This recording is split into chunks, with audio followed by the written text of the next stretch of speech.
Estamos de volta com mais um Palavra Palpável. Eu sou o pastor Felipe e hoje iremos falar sobre o discipulado. E para conversarmos sobre este assunto, eu estou aqui com os nossos amigos Cadu, Olá pessoal, sejam bem-vindos. Leonardo, Olá pessoal, tudo bom? Mari Olá, pessoal. Prazer estar de volta. e a Ana. Olá, é um prazer estar com vocês de novo. Estamos falando sobre uma série de podcasts sobre o discipulado e este episódio é sobre o custo do discipulado. Nosso objetivo hoje é desmistificar a respeito um pouco mais sobre o discipulado e assim dar ferramenta para ajudar as pessoas a caminhar com Cristo. Eu gostaria de já começar trazendo aqui para a roda, para a mesa, uma definição, né? Já que o tema deste podcast é o custo do discipulado. O que significa custo? Antes de abrir para as considerações, me permita trazer aqui o conceito descrito pelo Jonas Madureira no seu livro O Custo do Discipulado. Quando falamos de custo, referimos-nos à capacidade que temos de calcular perdas e ganhos com vista a uma tomada de decisão. Então eu queria aqui, primeiro, antes de mais nada, agradecer a cada um de vocês e passar a palavra para vocês sobre o que é custo, né? Como interpretamos custo. Eu entendo que custo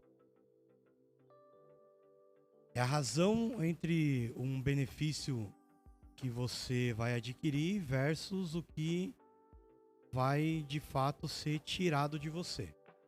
Então, a gente faz essa análise muito no sentido monetário da coisa, mas hoje a gente vai falar sobre uma outra realidade, mas a ideia de custo é quanto me cabe ou quanto eu consigo alcançar um benefício, um bem ou algo que eu estou almejando. Quanto isso exige do meu esforço, quanto exige do meu recurso, quanto exige do meu tempo e o benefício que eu tenho nisso. Primeira vez que eu ouvi falar de custo no ambiente espiritual, eu meio que tive um choque porque parece algo tão carnal, né? Do nosso dia a dia, e a gente, no começo principalmente da nossa caminhada cristã, nós nunca pensamos que o custo não está relacionado à parte financeira, não está relacionado ao nosso dia a dia, né? E isso dificulta em alguns aspectos, porque se nós não levarmos esse entendimento para a nossa vida cristã, essa realidade não vai ser considerada no início da nossa caminhada. Porque eu entendo que custo eu considero para a compra de um carro, mas eu não considero custo para entrar num ministério. E eu não faço esse tipo de comparação e esse tipo de análise. Só para abrir um pouco mais o entendimento, a diferença entre custo e preço, né? Custo é o valor que nós investimos, né? O valor total do investimento. E quanto aquilo de fato vale. Preço, nada mais do que quanto você quer pagar. O preço ele é muito mais raso e não leva em conta, de fato, tudo que foi investido. Leva de fato todos os componentes, as variáveis, né, da questão. Exato. Inclusive eu ia falar isso, mas ok. Que seria algo para agregar ao entendimento de custo, é a diferença realmente de valor e preço, né? Muitas vezes o preço que nós colocamos não tem relação ao valor que aquilo tem, né? Então, por exemplo, nós não conseguimos colocar um preço na nossa voz, nos nossos olhos, no nosso nariz, mas o valor é imensurável. E ninguém pagaria nada, não tem preço. O preço seria ninguém quer pagar nada, mas o custo disso, o valor disso. Então, para quem, por exemplo, tá paraplégico, o quanto valor que ele dá no fato de poder se locomover, de se mover. E qual que é o custo. Então, esse ponto é interessante colocar porque vai muito mais, como a Mari comentou, da questão financeira. Porque financeiro, vamos dizer assim, que é simples até, né? Você pesquisa ali o mercado, você entende o quanto está sendo praticado no mercado e você vê se vale a pena por o benefício que você quer adquirir, igual o Cadu comentou. E isso tudo tem relação em detrimento ao benefício, né, que você vai ter de retorno, né? Por exemplo, nós falamos aqui um pouco antes de começar, né, sobre carro, né? E beleza, você tem um custo ali e o carro ele deprecia, então o valor monetário ele deprecia. Só que às vezes o preço monetário deprecia, mas o valor da locomoção, o valor de você ganhar tempo, o valor do conforto, aí é cada um que vai pontuar, né? Porque isso é totalmente individual.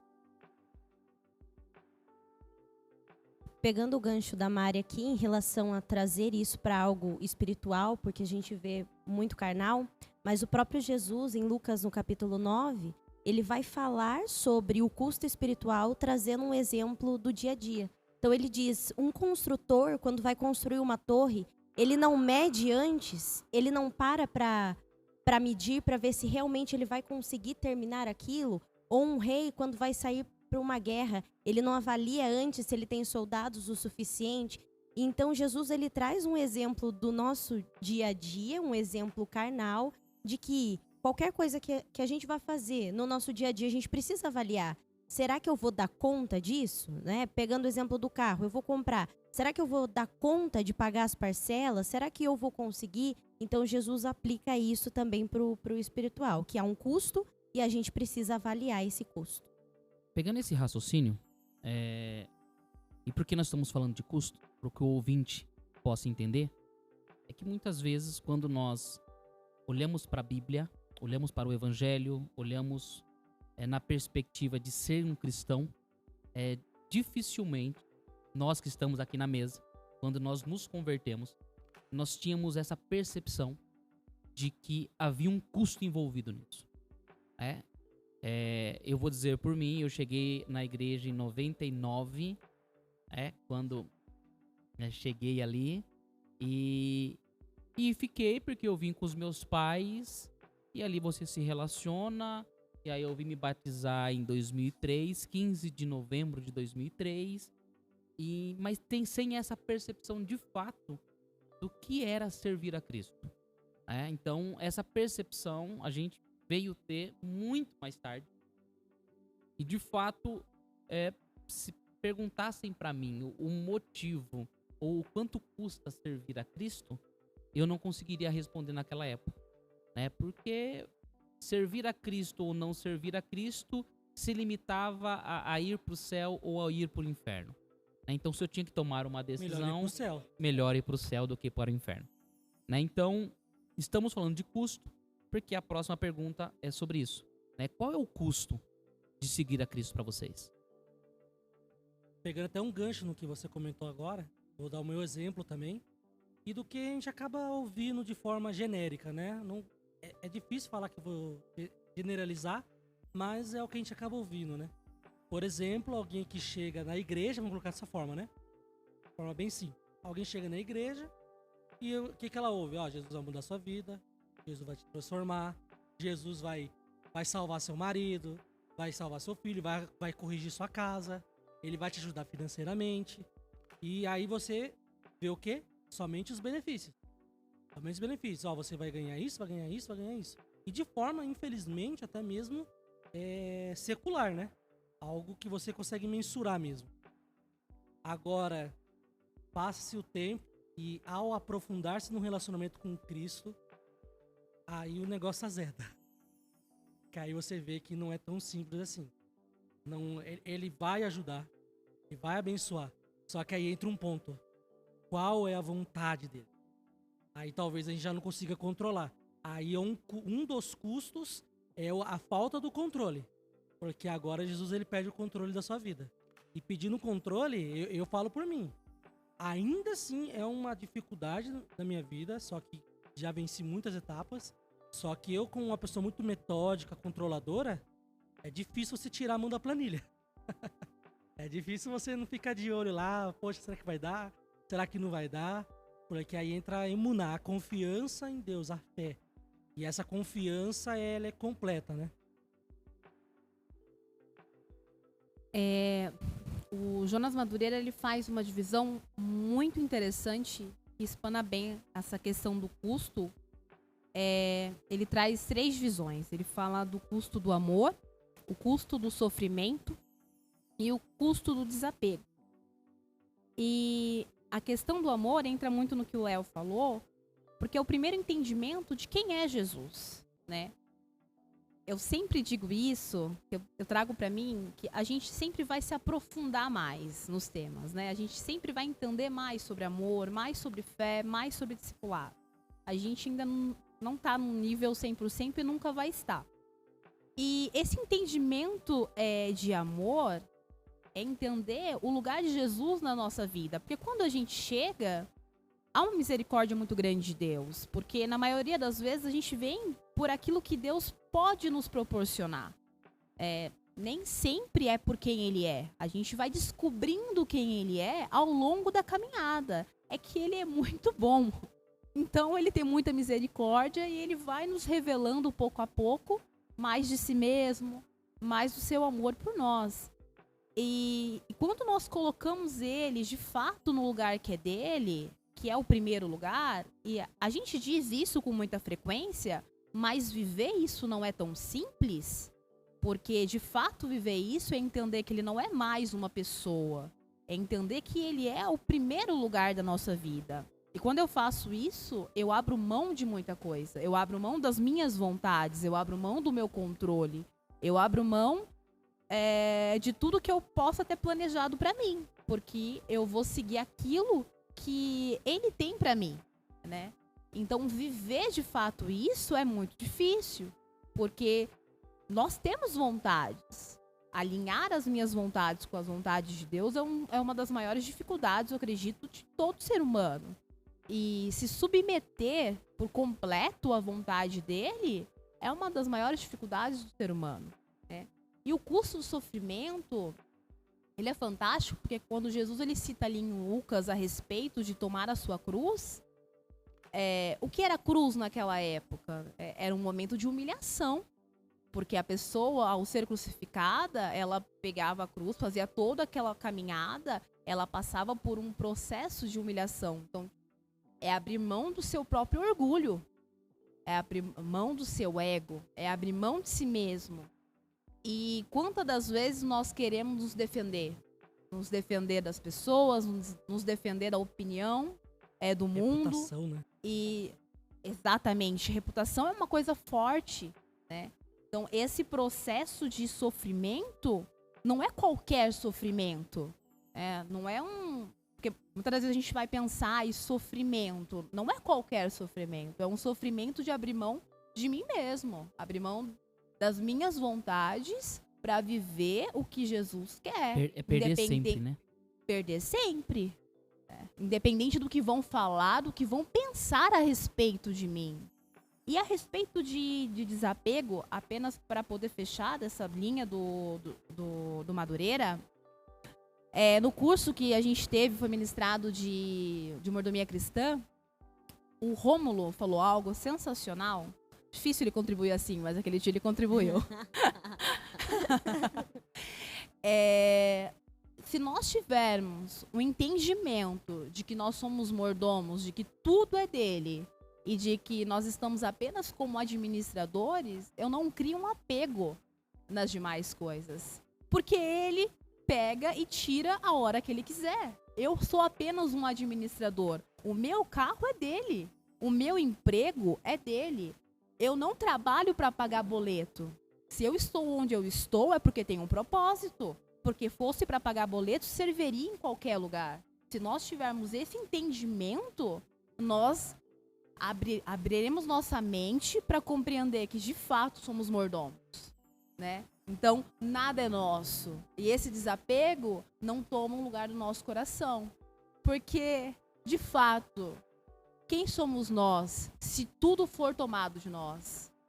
Né? Nós teríamos a mesma atitude de Jó, onde tudo foi tirado dele. A gente diria para si mesmo que nós somos felizes se todos os nossos bens familiares forem tirados de nós. É muito difícil, mas é um custo.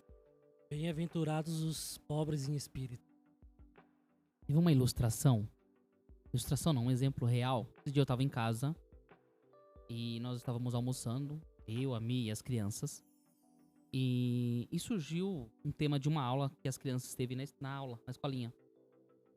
E aí, o Miguel fez a pergunta, né? Jogou na mesa. A pergunta é... E quanto custou a salvação? Né? Quão difícil deve ser responder isso, né? Só que a Sim. Sofia nem pensou.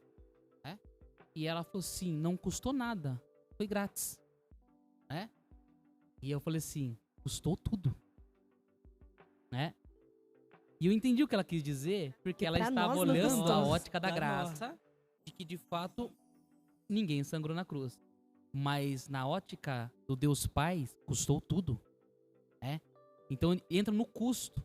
Então, todo este processo, se nós voltássemos e olhar a Bíblia na linha do tempo, foi custoso para Deus. Com O certeza. homem pecou, o homem foi destituído da presença E ele já sabia e disso, custou né? para Deus.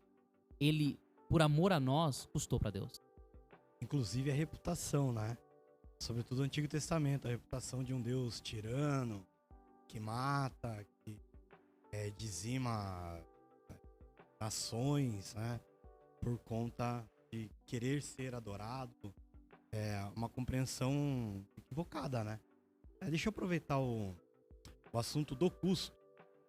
E eu estava ouvindo, a gente tá fazendo a relação do custo de seguir a Cristo. A gente começou com o custo, uma ideia do que é o custo. O que eu vejo acontecer muito? O primeiro ponto que já foi comentado é: as pessoas vêm para Cristo por uma demanda, por uma necessidade.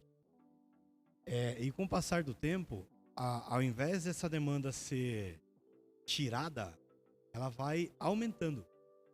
Então, a minha demanda era um problema de saúde, era um problema financeiro. Jesus resolveu, legal.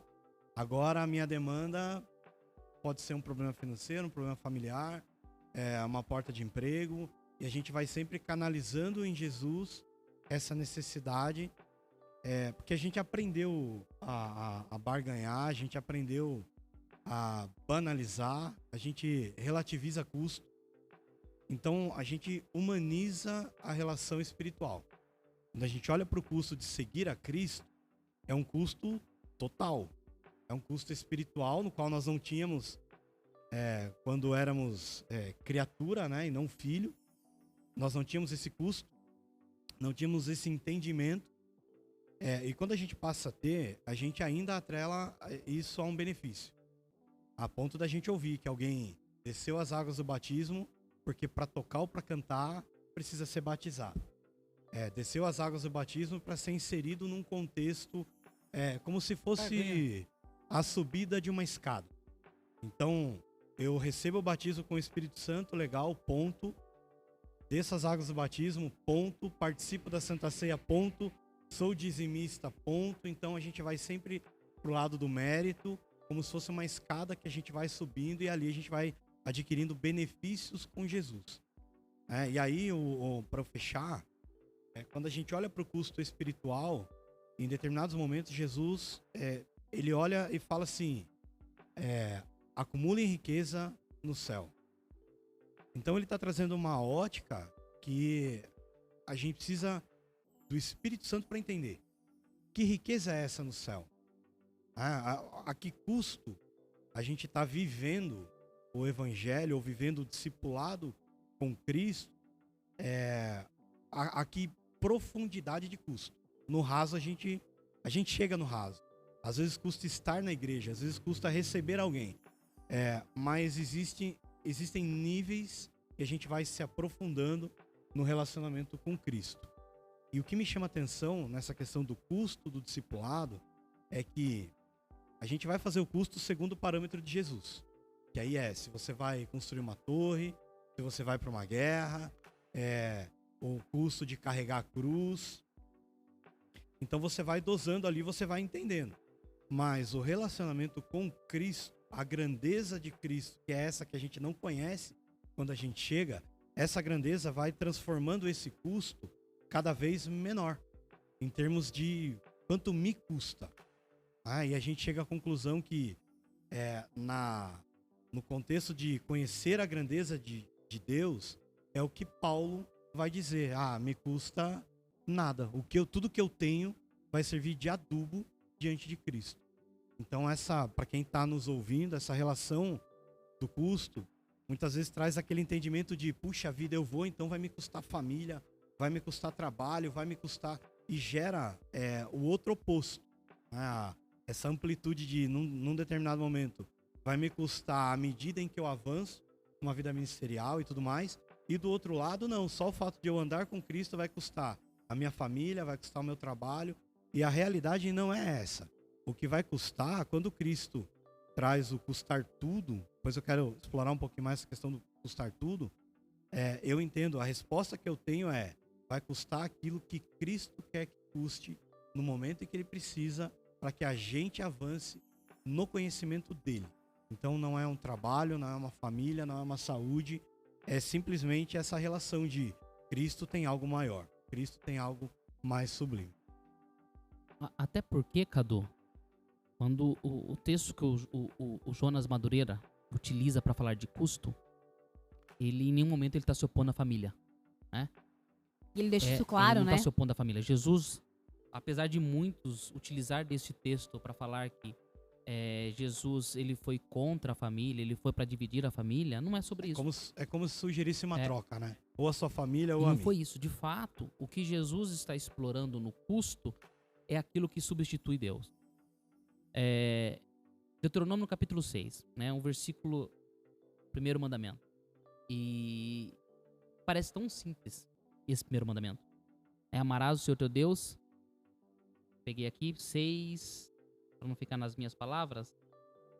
6 no verso 5. Amarás, pois, o Senhor teu Deus de todo o teu coração, de toda a tua alma e de todas as suas forças. Parece tão simples, né, o versículo, mas de fato servir a Deus. Qual que é o custo? Que nada esteja na frente. Então tudo aquilo que é obstáculo para o seu relacionamento com Deus, isso é custoso, né? Então é importante, porque senão o ouvinte pode ser induzido que servir a Deus é algo penoso e ruim. E de fato não é. Não é sobre este custo.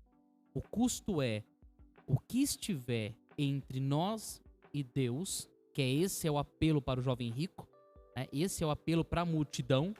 Se você não abandonar os seus pais, porque os seus pais seguem uma outra religião, e isso está colocando você em xeque com a salvação, você não é digno de ser meu discípulo. Então o contexto é esse. E para nós partirmos para o encerramento, eu queria trazer o lado oposto. Pegando o gancho que o Cadu trouxe, do custo no sentido de ganho. Porque se Colossenses capítulo 3 diz, buscai as coisas do alto, Mateus 6,33 diz, buscai o reino em primeiro lugar, e como o Cadu trouxe, que o que eu estou buscando está produzindo algo para a eternidade, de fato o meu custo terreno produz um ganho. Ele está falando de um ganho, de fato não está no 0 a 0. Se existe algo na Bíblia que é muito claro, é sobre o galardão. O galardão é proporcional ao que estamos fazendo aqui na Terra. Então eu queria falar nessa perspectiva, para nós partirmos para o encerramento, dos ganhos, que não deixa de ser do custo. O que envolve servir a Cristo?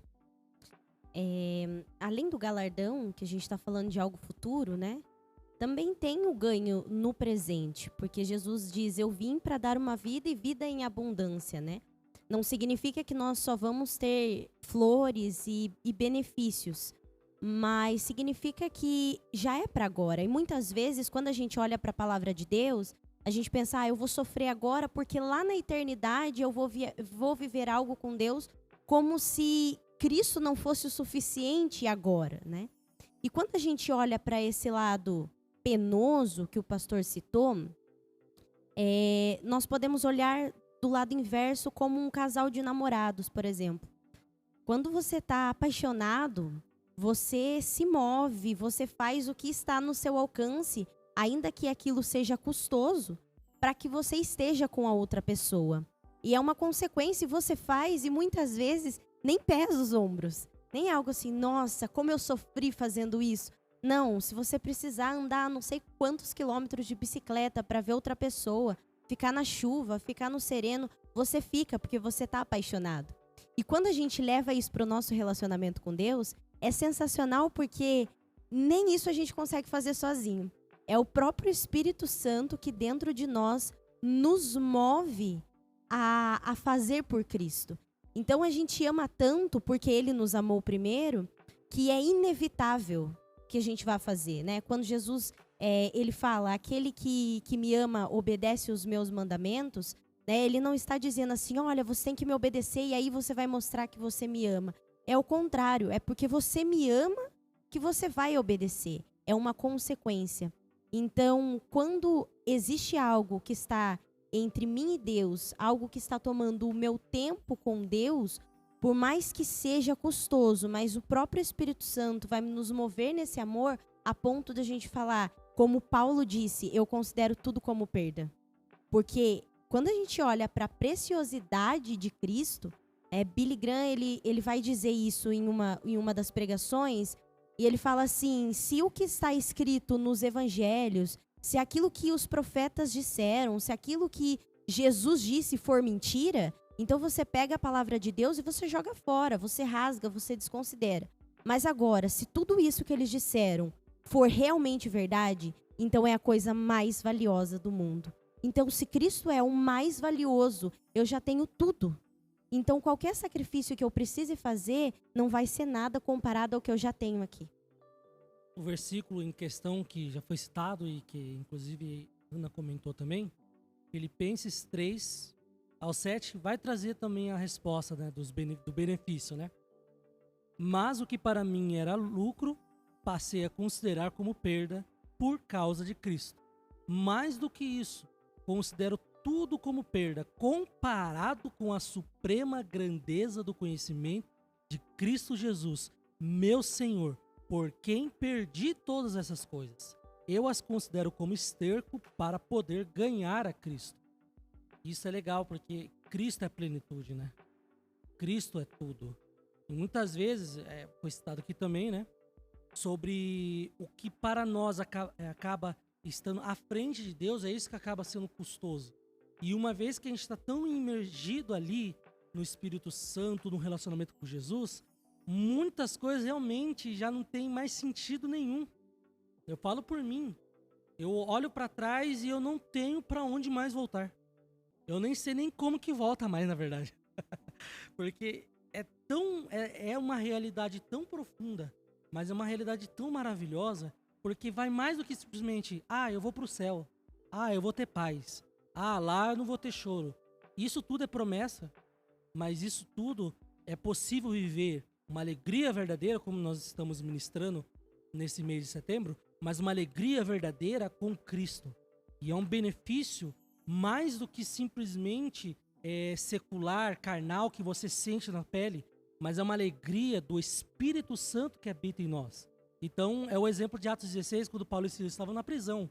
Independente da situação desastrosa, humanamente falando, eles estavam louvando e adorando a Deus. Num ambiente catastrófico, eles tornaram um ambiente celestial, a ponto dos presos, ao serem libertos, não fugirem, mas permanecerem ali, porque ali se tornou o melhor lugar do mundo. Então, o benefício realmente desse custo é você ter Cristo, o poder do conhecimento de Cristo Jesus, por quem perdi todas essas coisas. Essas coisas é tudo que talvez você tinha valor antes de Cristo, mas Ele vai falar, isso daqui não presta, serve como esterco, serve como esterco, mas a suprema grandeza do conhecimento de Cristo é a melhor coisa. Aí entra no que Paulo fala. Essa leve e momentânea tribulação não há que se comparar com a glória que há de vir. Peso de glória. O peso da glória que há de vir. Maravilhoso. Marcos 10, partindo para as considerações finais, tá? Então vocês vão para suas considerações. Eu queria falar Marcos 10, verso 28. Diz assim: E Pedro começou a dizer-lhe: Eis que nós deixamos tudo e te seguimos. Olha a resposta de Jesus para Pedro.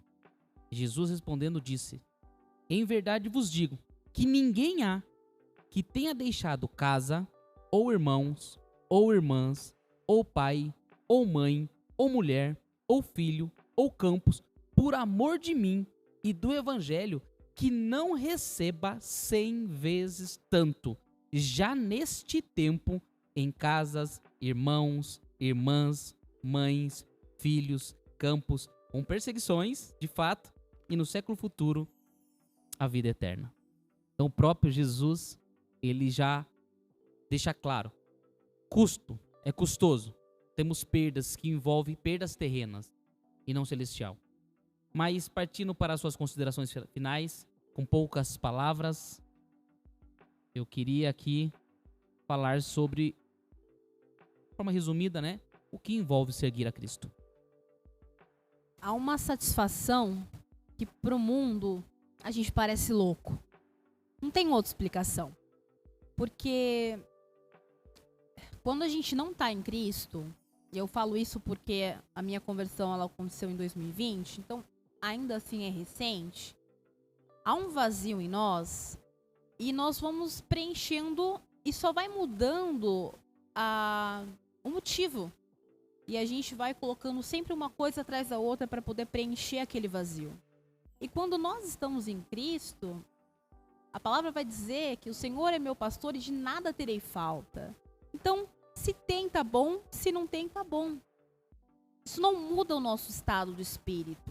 E para mim, essa foi a melhor coisa que me aconteceu. O custo de servir Jesus me trouxe o benefício de entender uma vida de satisfação em Cristo. Uma vida onde era vazio, onde eu só mudava o foco de objetivo e nada me trazia satisfação. E em Cristo, se tem filé mignon ou pão com manteiga, tá bom.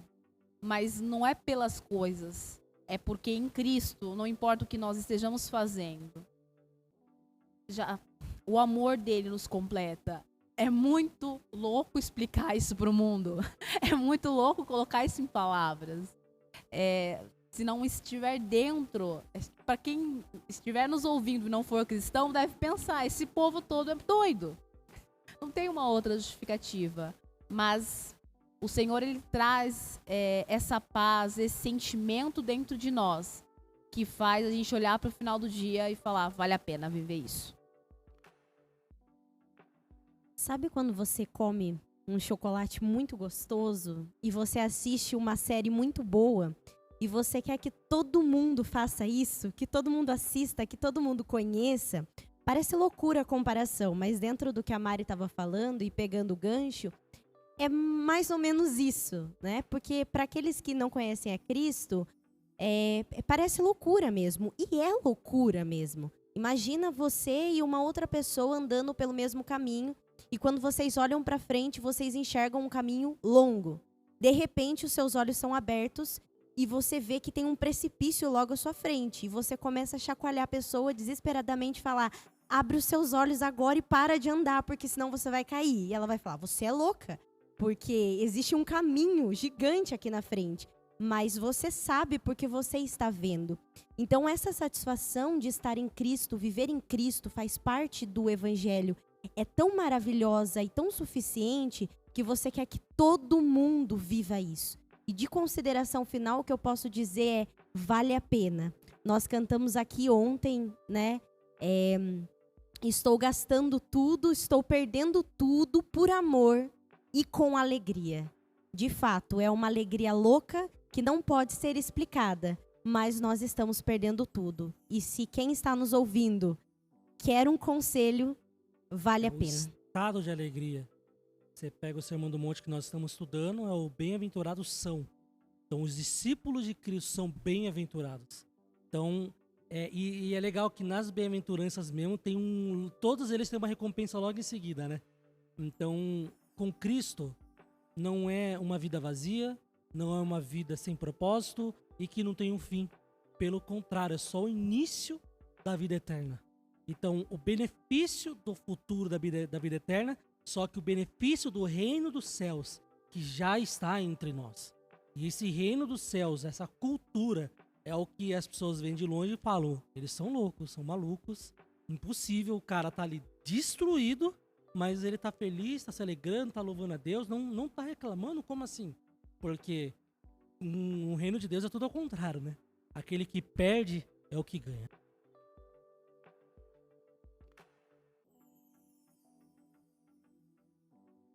Considerações finais. Eu queria deixar uma pergunta, né? Quem não gosta de ser lembrado? E vocês estão ouvindo, é importante que você saiba que você foi lembrado por Jesus, escolhido por Jesus, para viver uma jornada, no mínimo, louca, contraditória para o mundo, mas que para quem colocou os olhos em Cristo uma vez, vai passar a fazer todo sentido. Muitas vezes na nossa ótica custa caro, mas quanto mais nós nos aproximamos desse discipulado, desse aprendizado com Jesus, a gente vai descobrindo o valor que há em Cristo. A gente não consegue calcular o valor que há em Cristo.